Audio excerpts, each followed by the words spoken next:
তোমার মহল্লায় আল্লাহর বিধানটা পেয়ে গেছো, তাই তোমার গুরুত্ব নেই। এ ছেলেরা, যুবকেরা, শোনো শোনো, এই আল্লাহর বিধানটা তোমার এলাকায় পৌঁছাতে গিয়ে আমার নবীর সাহাবার পায়ে দড়ি বেঁধেছে, আর তেজি ঘোড়ার কোমরে দড়ি বেঁধেছে। তেজি ঘোড়ার পিছনে চাবুক মারছে, ঘোড়া আপনার স্পিডে দৌড়াচ্ছে, আর আমার নবীর সাহাবা পাথরে পাথরে মরুভূমিতে ঘিসরাতে ঘিসরাতে যাচ্ছে। উত্তপ্ত বালু, গরম বালুতে আমার নবী সাহাবা ঘিসরাতে ঘিসরাতে যাচ্ছে। আমার নবী সাহাবার পিঠের চামড়া গুলি উতরে যাচ্ছে। শুধু তাই নয়, এই আপনার এলাকায় আপনার বাড়িতে আল্লাহর বিধানটা পৌঁছাতে গিয়ে আমার নবী সাহাবার গর্দান উড়িয়ে দিয়েছিল। গর্দানটা উড়িয়ে দিয়ে মাথার খুলিটা তারা ফাটিয়েছিল। মাথার খুলিটা ফাটিয়ে তারা মাথার খুলির ভেতরে তারা সারা ফেলেছিল, মদ ঢেলেছিল। তারা মদ ঢেলে খেয়েছিল, আয়েশ করেছিল, মজা করেছিল, এনজয় করেছিল, তারা ফুর্তি করেছিল।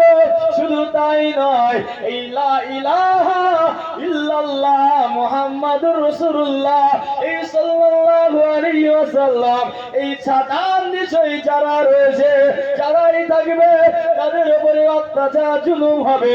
এই ছেলেরা, যুবকেরা, আমার নবী সাহাবাকে 70টা তীর ছুঁড়ে মেরেছে। শুধু তাই নয়, এই লা ইলাহা ইল্লাল্লাহর প্রচার করতে গিয়ে, ছাতার নিচেই থাকতে গিয়ে আমার নবী সাহাবাকে গরম তেলেতে ফেলে দিয়েছে। তেল কড়াই টকবক টকবক করে ফুটছে। যেমন আপনারা মুরগি ভাজেন, যখন তেল খুব গরম হয়ে যায় তারপরেই মুরগিটা ছাড়া হয়, ওই রকম তেল গরম হয়ে রয়েছে, আর আমার নবী সাহাবাকে ছুঁড়ে ফেলে দিয়েছে।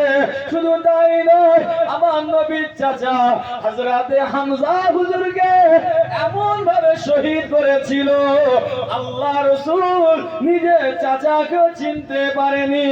এই ছেলেরা, যুবকেরা, ও আমার নবী পাকের প্রেমিকেরা, শোনো শোনো শোনো, ইমাম হুসাইন হুজুর কারবালার ময়দানে কেন শহীদ হলেন?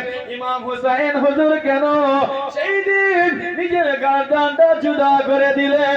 ইমাম হুসাইন হুজুর নানার রেখে যাওয়া দিনকে জিন্দা রাখার জন্য, প্রতিষ্ঠিত রাখার জন্য, প্রতিষ্ঠিত রাখার জন্য, সত্য আর মিথ্যা পার্থক্য করার জন্য, হারাম আর হালাল পার্থক্য করার জন্য ইমাম হুসাইন হুজুর কারবালার ময়দানে এজিদের কাছে তার গর্দানটা দিয়ে দিলেন।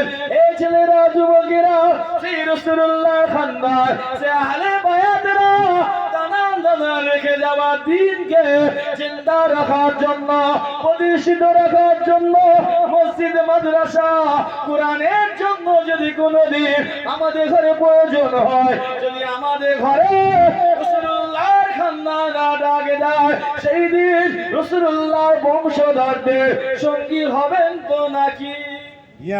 জোরে বলেন, আরো জোরে বলেন। যদি আপনাকে যাবেন বলে নিয়ত করলেন, বাড়ি থেকে বিদায় নিয়ে রাসূলুল্লাহ খানদানদের সঙ্গী হবেন বলে যেতে যাচ্ছেন, আপনার এলাকার বয়োজ্যেষ্ঠ মানুষ, আপনার এলাকার হাজী সাহেব, আপনাদের গ্রামের সম্মানীয় মানুষ, আপনাদের গ্রামের নেতা, আপনাদের মহল্লার সুলওয়ানার আপনার যে নেতৃত্ব দেয়, সেই সকল ব্যক্তিরা তারা আপনাকে নিষেধ করছে, খবরদার খবরদার, তুমি মহল্লা থেকে বেরোবে না, খবরদার খবরদার, তুমি মহল্লা থেকে যাবে না, যদি যাও তোমাকে গ্রাম থেকে বার করে দেব, যদি যাও তোমাকে গ্রামে আর প্রবেশ করতে দেব না। যদি বলে কি করবেন? যাব। জোরে বলেন, যাব। আরো জোরে বলেন। যদি ওই মুহূর্তে, ওই সময় যদি নিষেধ করে, মানা করে, যদি আপনাকে যেতে না দেয়, মনে রাখবে আমার নবীর জামানায় যেমন মুনাফিক ছিল, আর হুকুমুল্লাহপুরে গ্রামের আপনাদের মহল্লার সব থেকে বড় মুনাফিক কিসে কে সে ব্যক্তিটা মুনাফিক